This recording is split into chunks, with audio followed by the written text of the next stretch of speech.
Good morning बच्चों। Good morning sir. Sir, आज की क्लास में आप हमें need and purposes of valuation of share ही बताने वाले हो ना? ये होशियार तो दिन रात बस पढ़ाई की ही बातें करते हैं। हाँ, और मास्टर जी की जान भी खाते रहते।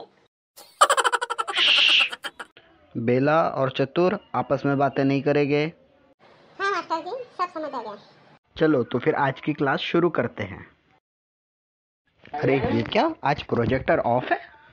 ढूंढू, प्रोजेक्टर शुरू करो।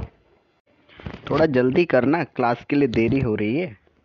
चलो फाइनली आपके स्क्रीन पर नोट्स आ ही गई। Need and purpose of valuation of share.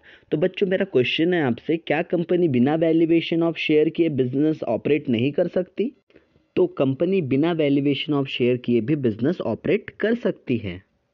अगर कंपनी बिना वैल्यूएशन ऑफ शेयर के भी बिजनेस ऑपरेट कर सकती है तो फिर ज़रूरत क्यों पड़ी उन्हें वैल्यूएशन ऑफ शेयर्स की? तो काफ़ी सारे ऐसे सरकमस्टेंसेस आते हैं जिसकी वजह से कंपनी को वैल्यूएशन ऑफ शेयर्स करना पड़ता है, तो वो हम सरकमस्टेंसेस को one by one quickly go through करेंगे। तो बच्चों उसमें एक रीज़न है आपका टैक्सेशन। तो काफ़ी सारे टैक्सेशंस होते हैं जिसका कैलकुलेशन वैल्यू ऑफ शेयर्स के बेसिस पर किया जाता है। इस वजह से कंपनी को वैल्यूएशन ऑफ शेयर्स करना पड़ता है, बिकॉज उस शेयर्स की वैल्यू के अकॉर्डिंगली कंपनीज को वेल्थ टैक्स, एक्साइज ड्यूटी या फिर गिफ्ट टैक्स जैसी चीज़ें पे करना पड़ सकता है। अगला जो कारण है वो है अमलगमेशन एंड एब्जॉर्प्शन। आप सभी को पता होना चाहिए AS 14 डील करता है अमलगमेशन एंड एब्जॉर्प्शंस की अकाउंटिंग से रिलेटेड। और जो वेंडर कंपनी होती है, मतलब जिन्होंने अपना बिजनेस सेल आउट किया है, या जो परचेसिंग कंपनी होती है जिन्होंने बिजनेस एक्वायर्ड किया है, उन दोनों ही कंपनी को अपने अपने शेयर्स की वैल्यूएशंस पता होनी चाहिए। तभी तो कहीं ना कहीं वो अपना परचेस कंसिडरेशन और जो सामने परचेसिंग कंपनी जो परचेस कंसिडरेशन पे करेगी या जो वेंडर कंपनी रिसीव करेगी उसका वैल्यूएशन प्रॉपर तरीके से हो सके। For converting one class of share to another class of shares. So जब कंपनी का रिकंस्ट्रक्शन होता है, फिर चाहे इंटरनल रिकंस्ट्रक्शन हो या एक्सटर्नल रिकंस्ट्रक्शन हो, तो कंपनी अपने जो क्लासिफिकेशंस है, क्लासेस है, उन्हें चेंज करती है। जैसे कि 10 रुपए के फेस वैल्यू को वो 1 रुपए के फेस वैल्यू में कन्वर्ट कर सकती है, या फिर 10 रुपए के फेस वैल्यू के शेयर्स को 100 रुपीज़ में क्लासीफाई कर सकती है। इक्विटी को प्रेफरेंस में कन्वर्ट करवा सकती है या प्रेफरेंस को इक्विटी में कन्वर्ट करवा सकती है। तो चेंज ऑफ क्लासिफिकेशन तभी पॉसिबल हो पाएगा जब उनका वैल्यू हमें पता होगा।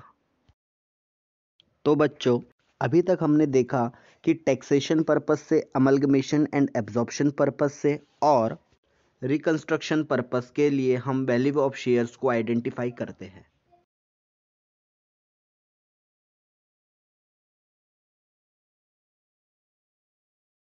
बच्चों क्या आपको पता है शेयर्स एक इंस्ट्रूमेंट होता है?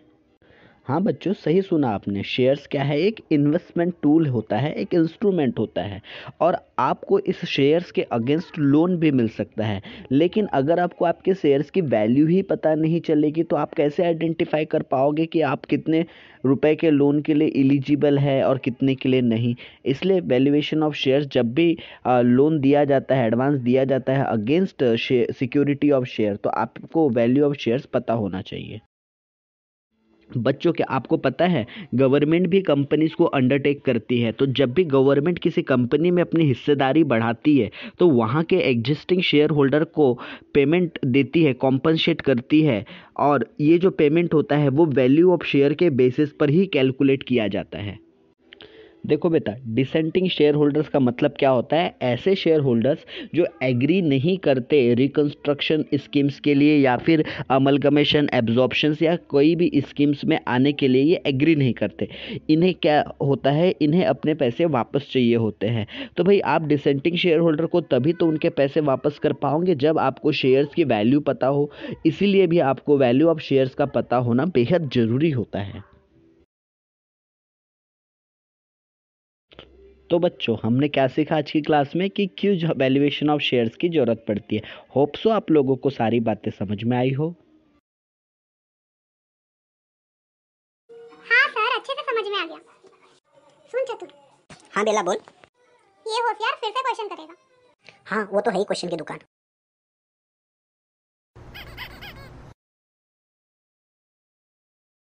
मास्टर जी एक सवाल था। मास्टर जी, ये बात तो समझ में आ गई कि अमलगमेशन, एब्जॉर्प्शन और रिकंस्ट्रक्शन और भी बहुत सारी चीज़ों के लिए हमें वैल्यूएशन ऑफ शेयर्स की ज़रूरत पड़ती है, लेकिन इन शेयर्स का वैल्यूएशन कैसे करते हैं? हाँ बेटा होशियार, नेक्स्ट क्लास में हम इसी टॉपिक के ऊपर डिस्कशन करने वाले हैं। तो हमारी नेक्स्ट क्लास में method of valuation of shares के ऊपर डिस्कशन होने वाला है। अगर अभी तक आपने चैनल को सब्सक्राइब नहीं किया है तो आप अपने इस चैनल को जल्दी से सब्सक्राइब कीजिए और हाँ, नोटिफिकेशन की घंटी को भी ज़रूर बजाइएगा ताकि लेटेस्ट वीडियो सबसे पहले आप तक पहुंच सके।